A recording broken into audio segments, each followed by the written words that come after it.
Please support the initiative. Please subscribe and please like. We all know about Maharana Sanga and Maharana Pratap, the great warrior kings of Rajputana. But very few of us know about the legendary Maharana Hamir Singh, the first to use the royal title Maharana, meaning Prime Minister. The title, which was later adopted by his lineage as a substitute for courage and valor. Between 1296 to 1316, the Sultan of Delhi, Alauddin Khilji, was unstoppable. He had conquered 80% of the Indian subcontinent and was indeed the strongest of all in his era. His army was unmatched, which even made the notorious Mongols tremble in fear. In 1303, Alauddin Khilji's army surrounded the Chittorgarh fort of Mewar and blasted the city with stones and rocks using massive siege engines. The army inside was led by King Ratan Singh and his brother Lakshman Singh and his sons and other Rajput warriors who died valiantly defending the fort for 8 long months.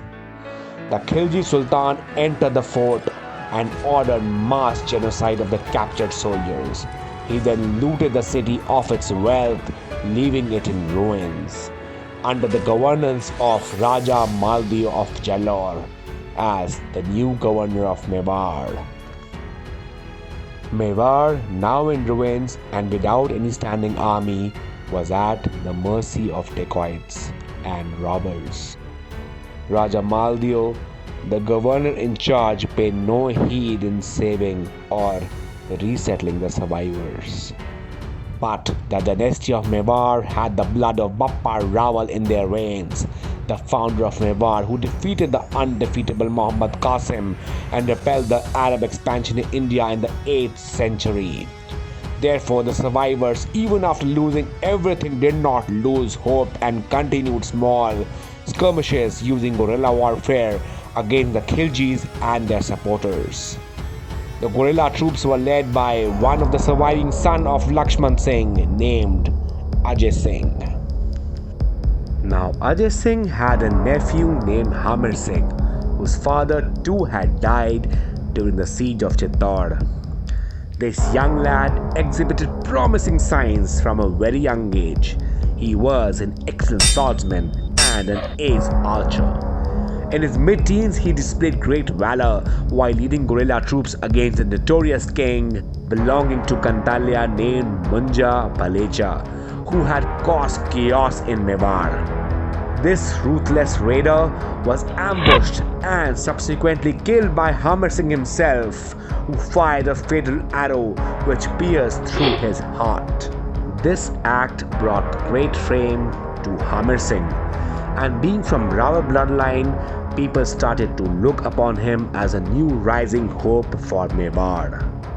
As the years passed, more and more people started joining the forces of Hamir Singh, thus strengthening his muscle in the area. This growing power of Hamir Singh didn't go well with Khilji's governor Maldeo, who immediately dispatched a message to Alauddin Khilji. But the most fierce sultan of the region was succumbing to death because of a disease called edema, and therefore a war of succession awaited soon. Henceforth, no help could be dispatched to Maldeo. Maldeo thought of an alternative now. He acted smart and got into an alliance with the popular Hamir Singh, marrying his daughter to him. However, a common problem with people who think they are extra smart is that they think that others are dumb. As this is what happened. Hamir Singh wanted this marriage. He wanted to have a hold on a kingdom which was financially more stable and had a better and a bigger army.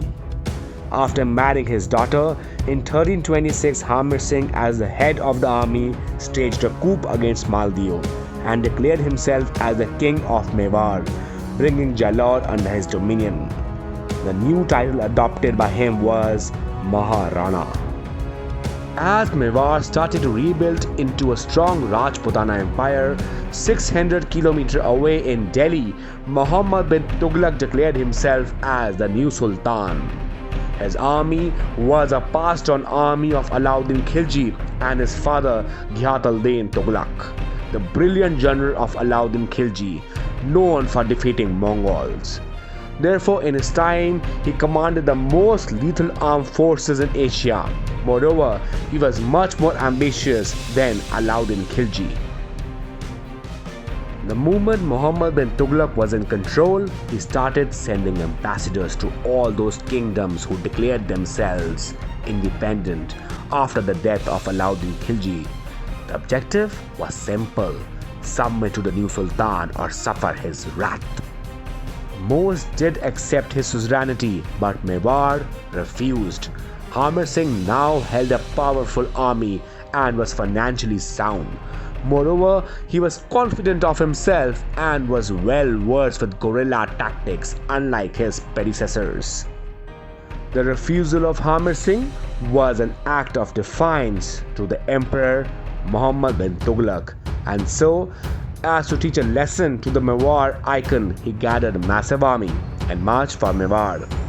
As they marched, Raja Hamir Singh started to prepare his defenses.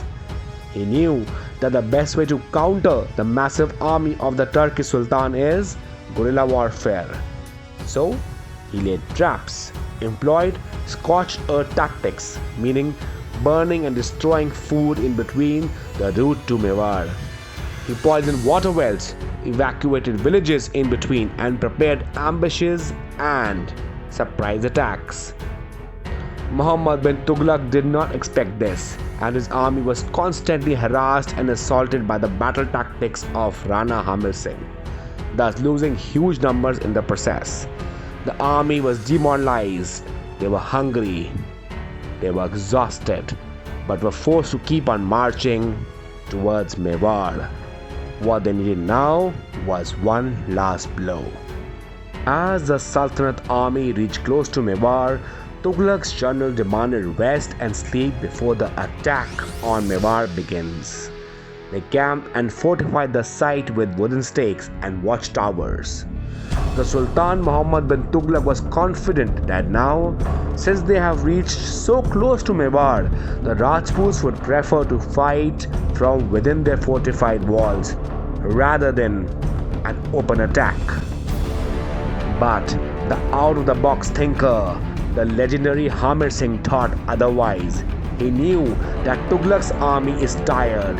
He knew that his army is exhausted. He knew that Tughlaq's army is hungry.